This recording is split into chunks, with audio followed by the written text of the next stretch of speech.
Hello, and greetings from Wentzville, Missouri. My name is Larry Scantlin, and I hold an advanced class amateur radio operator's license with a call sign of Kilowatt Echo Zero Kilowatt Zulu. I would like to speak to you for the next few minutes about the Missouri Amateur Radio Parity Act, better known as MARPA. As you may be aware, the ARRL has been working on a federal legislation known as the Amateur Radio Parity Act over the past couple of years. Previously, this legislation has been passed by the U.S. House of Representatives, but met with resistance in the U.S. Senate and subsequently died in committee. This year, a similar bill, H.R. 555, was passed with unanimous consent in the House, and we've just been notified that the bill has been introduced into the Senate as Senate Bill 1534. We are hopeful that it will finally make its way through the Senate and reach the President's desk for signature.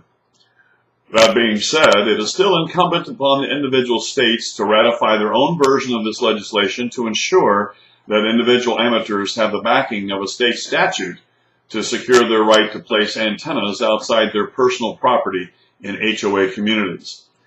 It is for this reason I have worked hard to pass such legislation here in Missouri. Last year, House Bill 1951 passed the Missouri House and was referred to the Senate committee chaired by Senator Rob Schaaf for consideration. As you know by now, Senator Schaaf took the position that there was not enough public support for such legislation and refused to allow the bill to be discussed in committee, which killed it. This year, after a lot of work by Representative Brian Spencer, our bill's sponsor, House Bill 136 passed through all committees and was sent to the Majority Floor Leader, Representative Mike Serpio, for placement on the floor debate calendar for perfection vote. Once again, with all the political wrangling and infighting in both parties, our bill never made it to the calendar for debate and subsequently died without vote. Midway through the final proceedings this past legislative session, we decided that if we were going to have any chance at all of getting our legislation passed, we would need to obtain the services of an advocate, a lobbyist, who had an established relationship with the political leadership of Jefferson City, and someone who could counteract the active lobbying being done by the HOA organizations. There was a lot of misinformation being disseminated by the HOA lobbyists, and we wanted someone who could dispel those lies and set the record straight. As a result, we hired Mr. Dwight Scharnhorst of the Missouri Group, a lobbying company based in Jefferson City, whom our bill's sponsor, Representative Spencer, recommended. I worked directly with Mr. Scharnhorst to bring him up to speed quickly on what we were trying to do and strategize on how we could work together to accomplish our goals. Unfortunately, with all the bickering and political one-upmanship that was going on in both the House and the Senate, we were literally too late in the process to make up the ground we needed to succeed.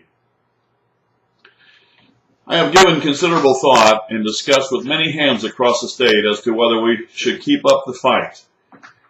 I realize that for some of you, the issue of HOA restrictions on outside antennas is not an issue. My response to you is, I understand and appreciate your position. However, you cannot guarantee that someday, by reason of job transfer, family relocation, or any other number of life events, you may find yourself facing these very same issues. For you see, none of us knows the future. In fact, more and more cities are doing what Wentzville, Missouri has done. In Wentzville, there is a policy within the Planning and Zoning Department that all new housing developments within the city must have an HOA and restrictive covenants prior to being approved for development.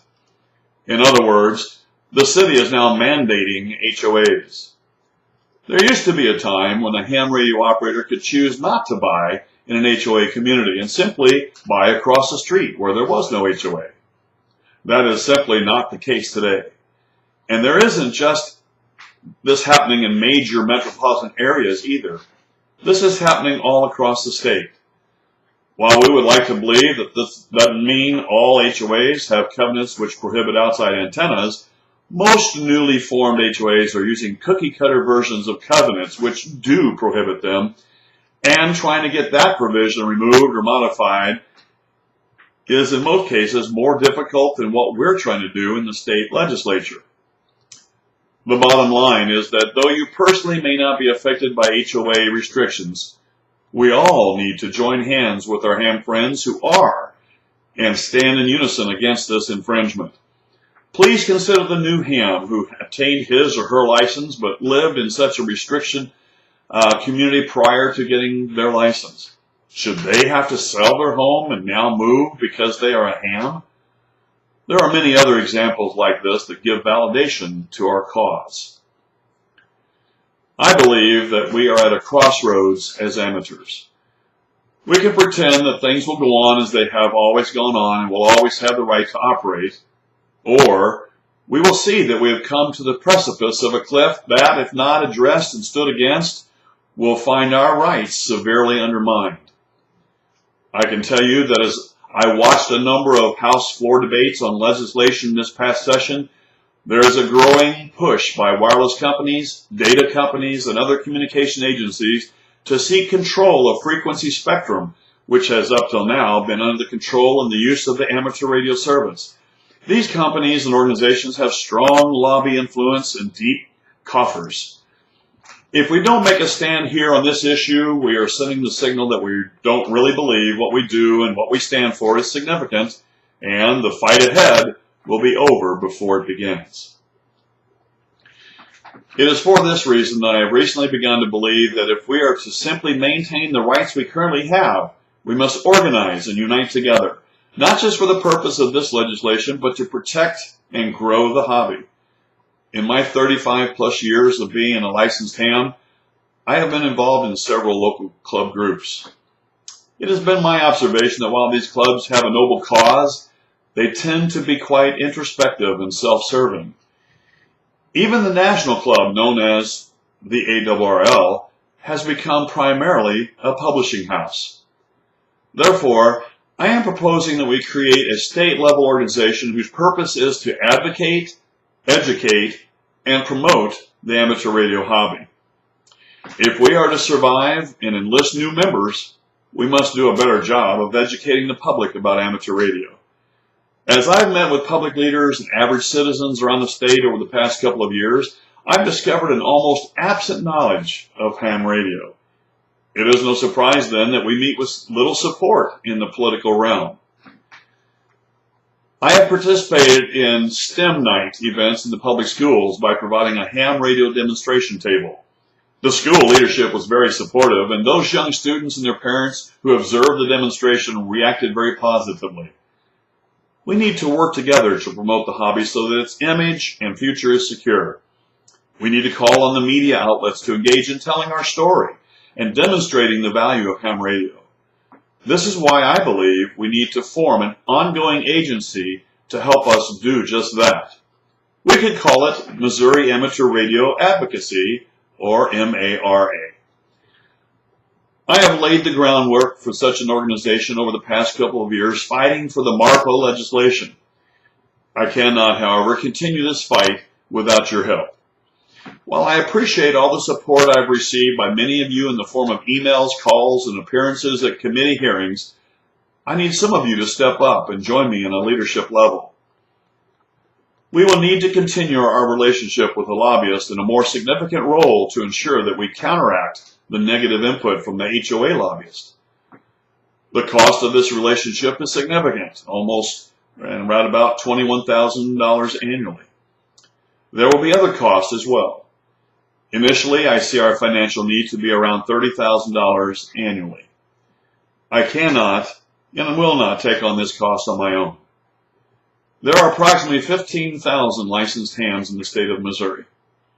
I understand that a large portion of them are inactive and cannot be considered a join in the fight. But even if only 10% or 1,500 hams share equally in the cost, it will only require an investment of $20 per ham per year to meet this obligation. Even if only half of those commit, it is still only $40 per ham per year. I believe this is a worthy cause and deserves your consideration and involvement. I have created both a Facebook page and website to promote what we're doing.